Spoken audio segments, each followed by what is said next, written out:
Olá, você que me segue no Rodrigo Silva Arqueologia. Estamos de volta para o nosso bate-papo semanal sobre Bíblia, História, Teologia e Arqueologia. E sabe onde eu estou hoje?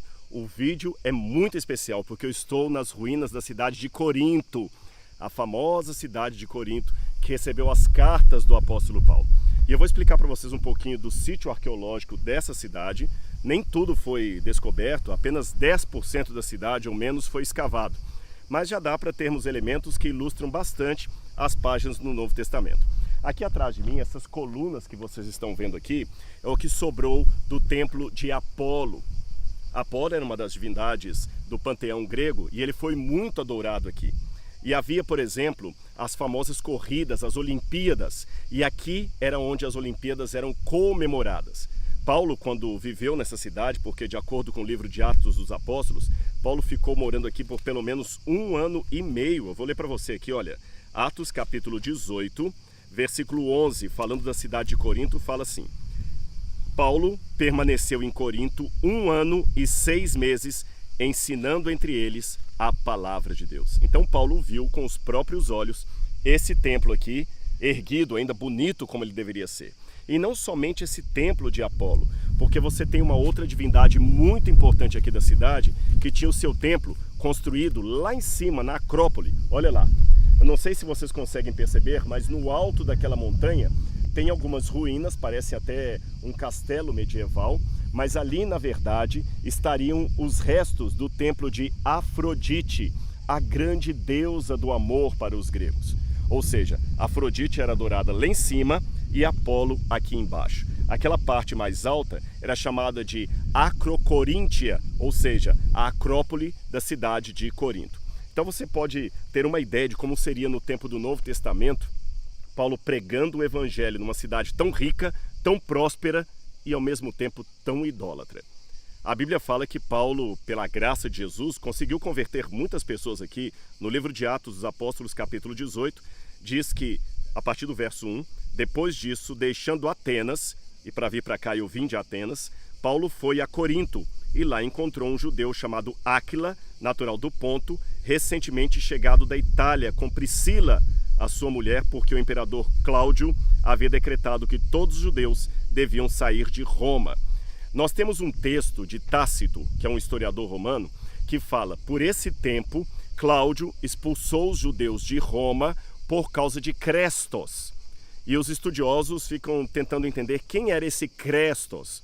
Há uma hipótese, e eu concordo com ela, que Crestos seria só uma corruptela do nome Christos.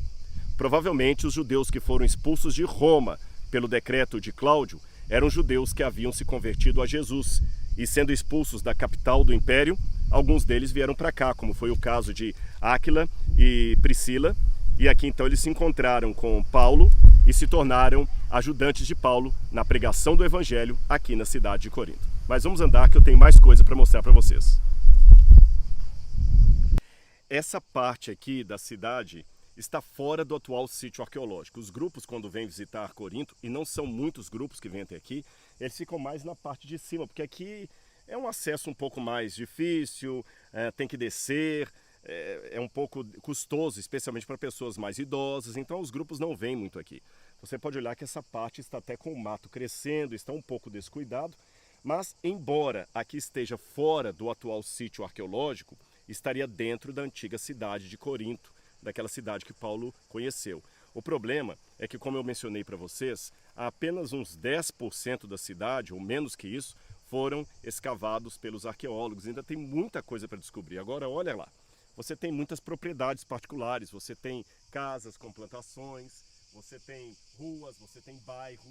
A cidade se estendia daqui até encostar no mar, até o porto de Corinto. E você não pode ir desapropriando as pessoas e escavando assim simplesmente. Então a arqueologia tem que lidar com esse dilema, a modernidade e a arqueologia. Mas essa parte aqui ainda chegou a ser escavada. E o que é isso aqui?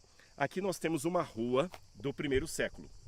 Eu estou em cima de uma rua bem larga que foi feita, era uma avenida grande que cruzava a cidade aqui na época do apóstolo Paulo. E só para você ter uma noção do acúmulo de material, olha lá, aquilo tudo ali foi acúmulo de material durante 2000 anos.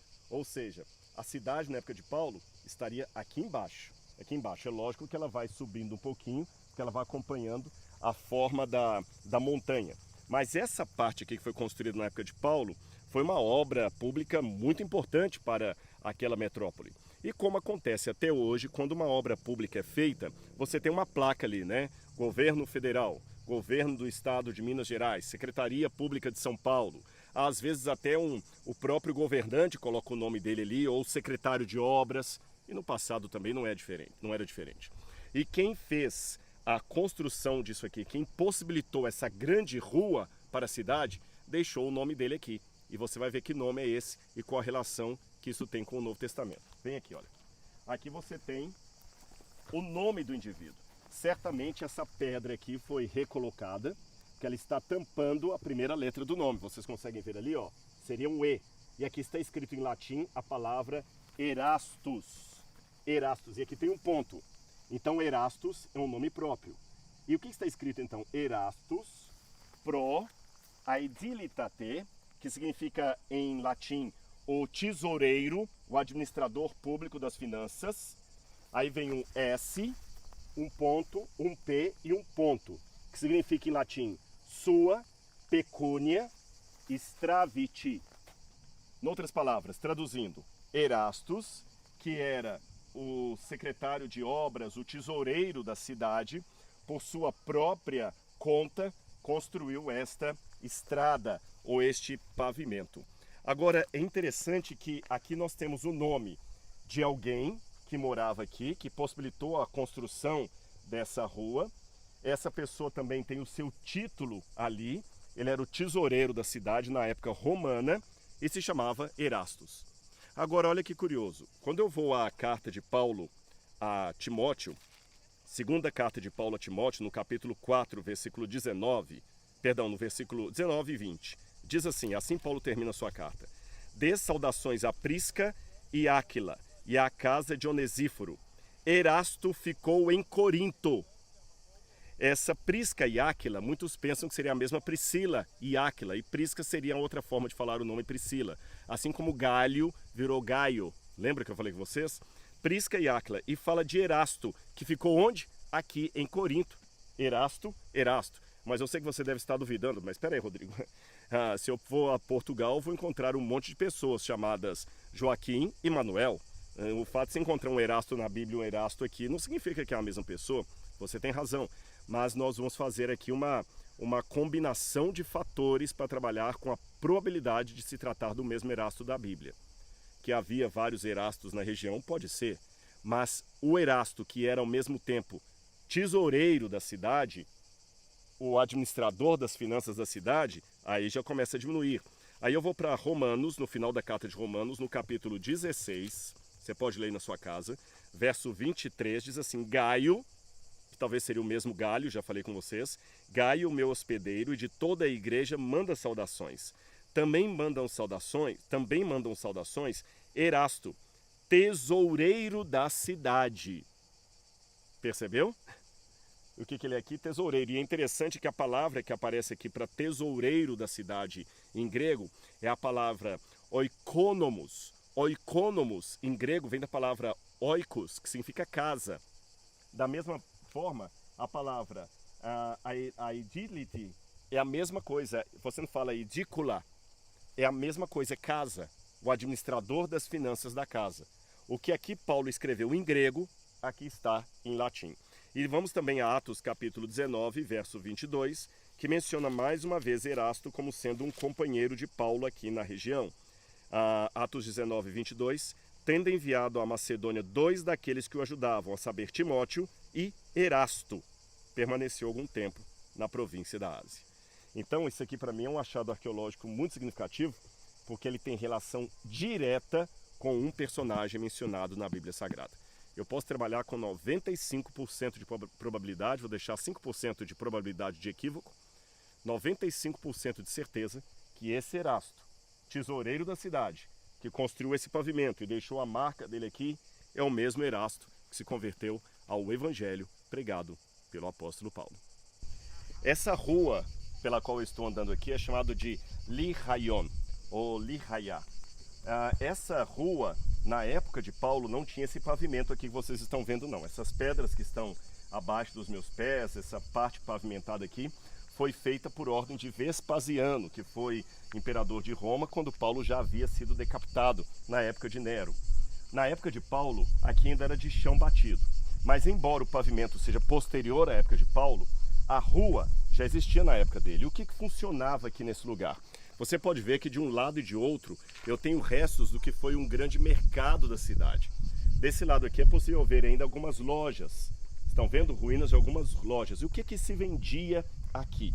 Nós temos informações históricas muito interessantes com relação a esse mercado onde eu estou aqui e aquele templo de Apolo que eu mostrei para vocês lá atrás. Quando eu estava andando aqui, eu encontrei uma cerâmica antiga. Essa cerâmica é do período romano. Vocês estão vendo? Ela tem algumas linhas aqui que ajudam a gente a identificar a época que ela seria. E essa cerâmica provavelmente era parte de uma jarra para vinho, que talvez foi comercializada aqui nesse lugar.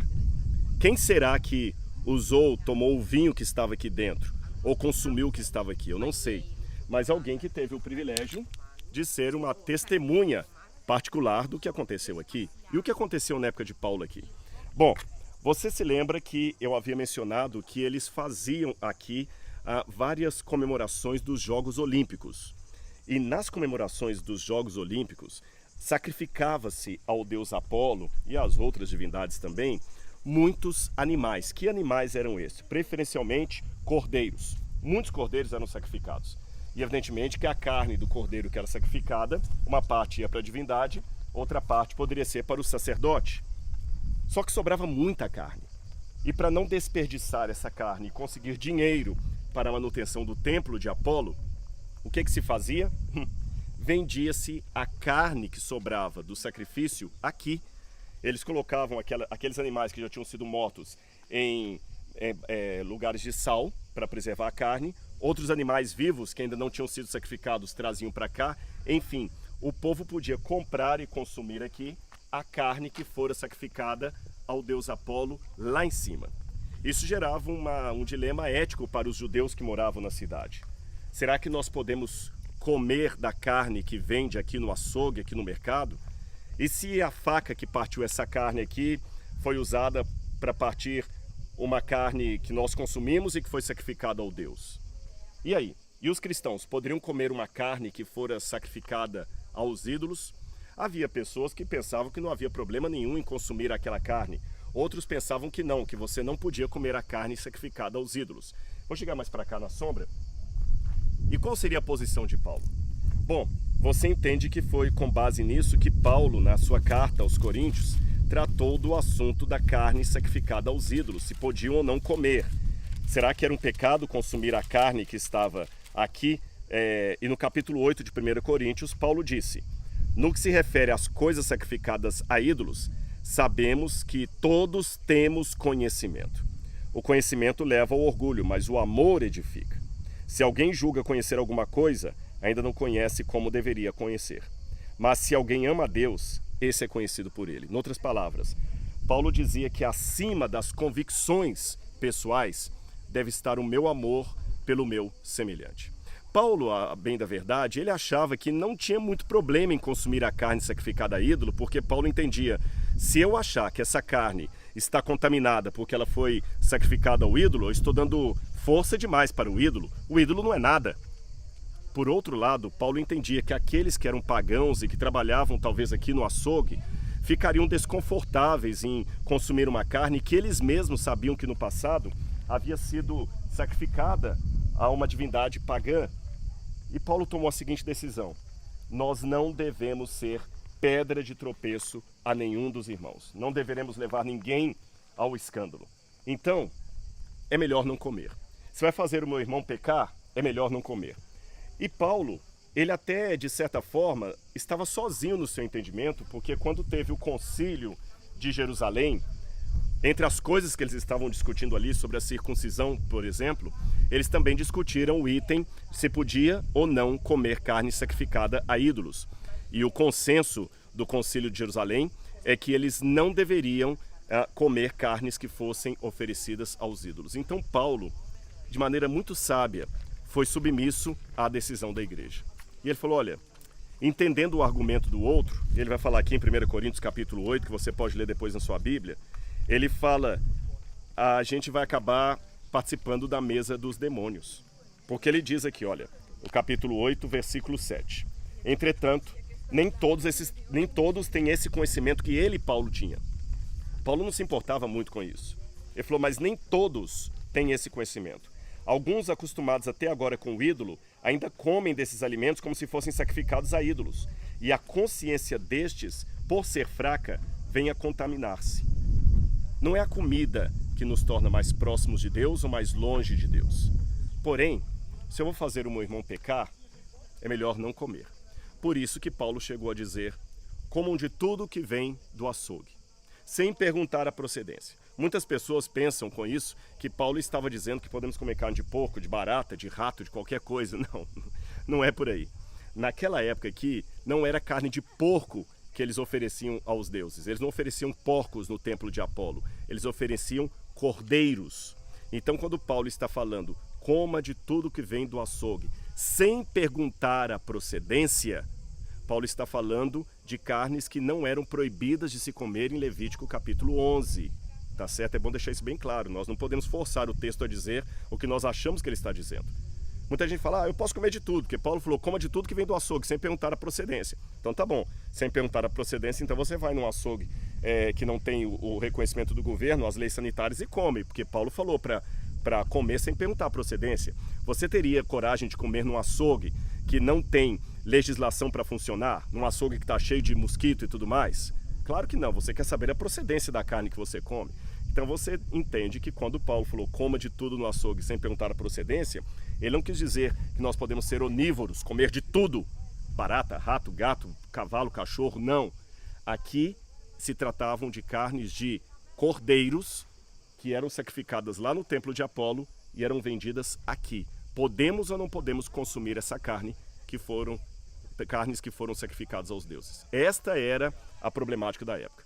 E Paulo tomou uma decisão muito sábia, e eu quero que Deus me dê a inspiração para ser paulino algumas vezes em dizer, olha, ainda que para mim isso não tenha problema, se eu vou ser pedra de tropeço para o meu irmão, é melhor que eu não coma. Entendeu agora a passagem? Vamos continuar o nosso passeio. Aqui eu estou no Museu de Corinto e queria mostrar uma coisa para vocês, mas não está aqui, está em conservação.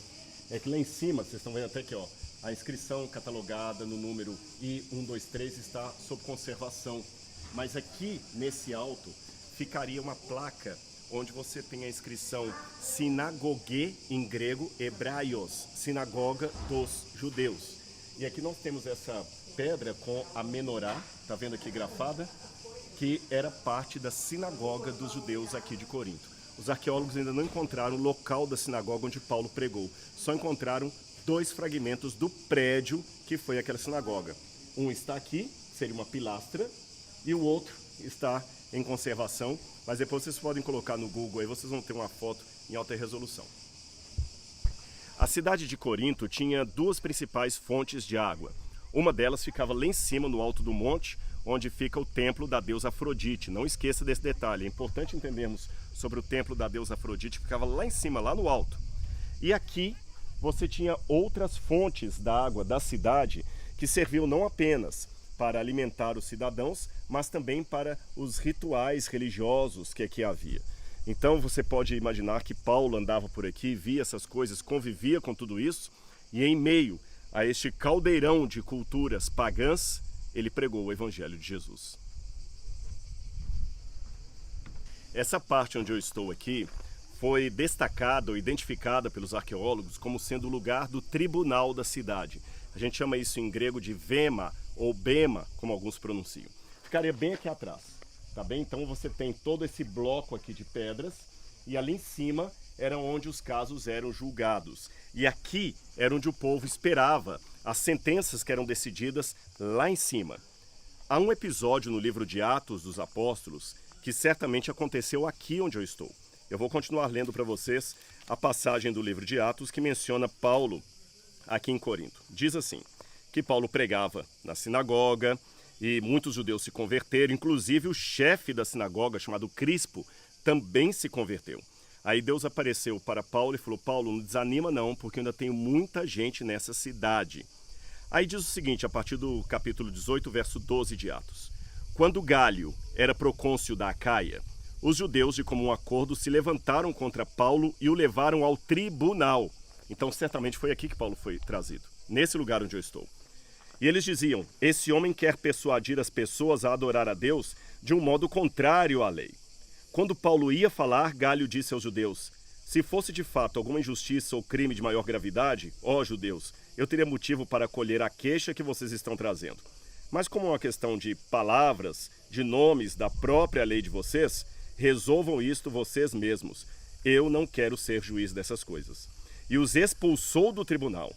Então todos agarraram Sóstenes, chefe da sinagoga, e começaram a espancá-lo diante do tribunal. Gálio, todavia, não se incomodava com essas coisas.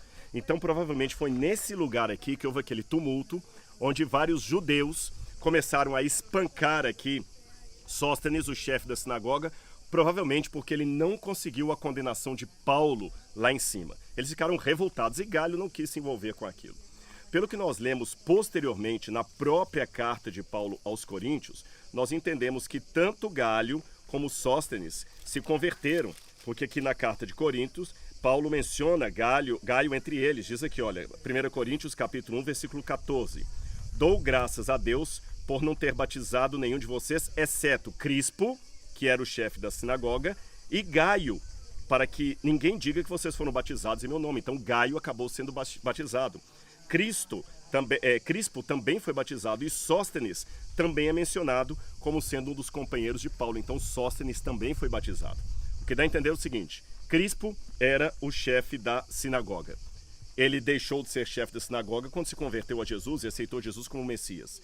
Então, em seu lugar veio Sóstenes.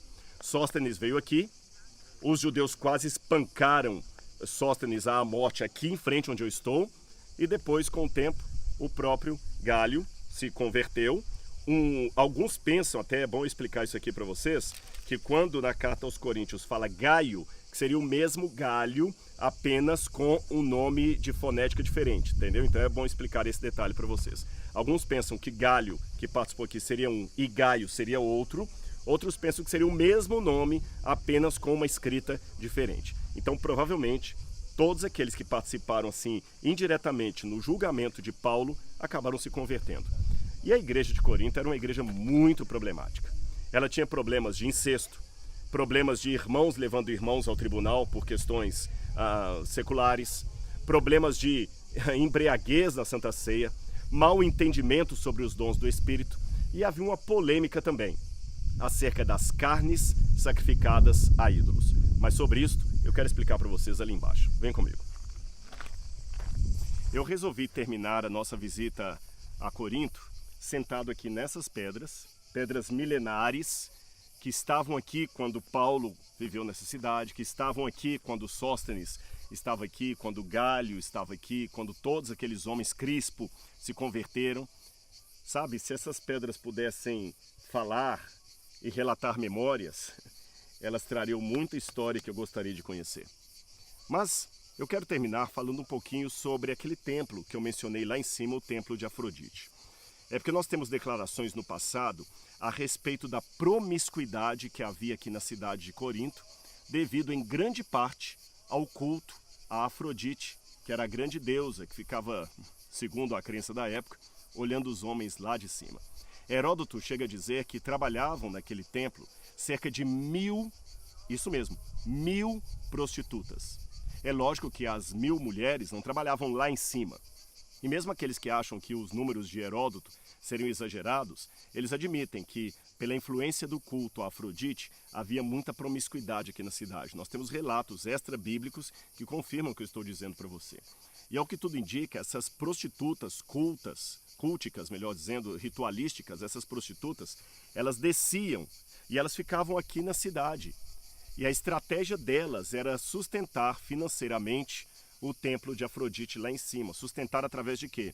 Da prostituição ritualística, da profecia, porque elas profetizavam, elas sentavam num banquinho que tinha 3 pés, um tripé mesmo, elas sentavam naquele banquinho ali, e num outro altar portátil, elas acendiam um incenso provavelmente era um incenso com algum tipo de erva alucinógena. Ela entrava em êxtase e ali ela começava a ter visões e os homens consultavam essas profetisas para que pudessem prever o futuro para eles, como se fosse uma leitora de sorte hoje, sabe? E a Afrodite, ela tinha como elemento máximo da sua doutrina o amor. Mas um amor erotizado, pervertido, adúltero, promíscuo. E todas as pessoas aqui amavam esse tipo de coisa. Tanto é que no passado criou-se até uma forma de dizer corintianizar. E os torcedores do Corinthians não fiquem bravos comigo. Eu estou falando da história antiga, não estou falando de futebol hoje. No passado, o verbo corintianizar significava prostituir-se, ser imoral, praticar imoralidades. Depois você pesquisa um pouco aí sobre um filósofo chamado Diógenes. Diógenes era um filósofo cínico, o fundador do cinismo. Cinismo era um tipo de filosofia que queria acentuar acima de tudo a moralidade e a humildade. E Diógenes veio para Corinto. Até reza a tradição que Diógenes morreu aqui em Corinto. E foi em Corinto que no IV século a.C., Diógenes se encontrou com Alexandre o Grande. E Alexandre o Grande chegou para ele, porque queria conhecê-lo, e falou: então você é o grande Diógenes? Ele falou: não sei se eu sou grande, mas eu sou Diógenes. E você sabe quem eu sou? Não sei. Eu sou Alexandre Magno, Alexandre o Grande. Ah, que bom. Peça alguma coisa para mim. E ele falou: não preciso pedir nada para o senhor. E Alexandre insistia: peça alguma coisa para mim. E Diógenes, que morava num barril com cachorros em volta, falou: bom, se eu posso pedir uma coisa, a única coisa que eu queria do senhor é que o senhor afastasse um pouquinho, porque o senhor está impedindo a luz do sol de chegar aqui na minha casa. E Alexandre teria dito depois desse encontro: se eu não fosse Alexandre, eu queria ser Diógenes. E foi por causa da imoralidade que Diógenes testemunhava aqui, e isto 300 e tantos anos antes de Paulo. Diógenes andava com uma lamparina acesa durante o dia, procurando um homem justo a quem ele pudesse dar um abraço. E é claro, dizem que ele nunca encontrou esse homem justo, mesmo andando ironicamente com uma lamparina acesa durante o dia. Paulo, que veio 300 e poucos anos depois de Diógenes, conviveu com aquela orgia, a promiscuidade. Havia o porto de Corinto, que aumentava ainda mais a busca por essas prostitutas de Afrodite e outras prostitutas que havia aqui também. A prostituição era farta nesse lugar. Muitos cristãos acabavam se convertendo, mas ainda trazendo aquelas práticas imorais, perniciosas, idólatras.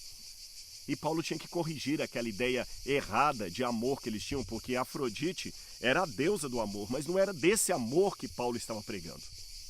Foi por isso que Paulo escreveu, quem sabe, inspirado no que ele via lá em cima e aqui embaixo, o seu poema do amor, explicando para as pessoas o que é o verdadeiro amor. E eu quero terminar o vídeo lendo esse poema para vocês.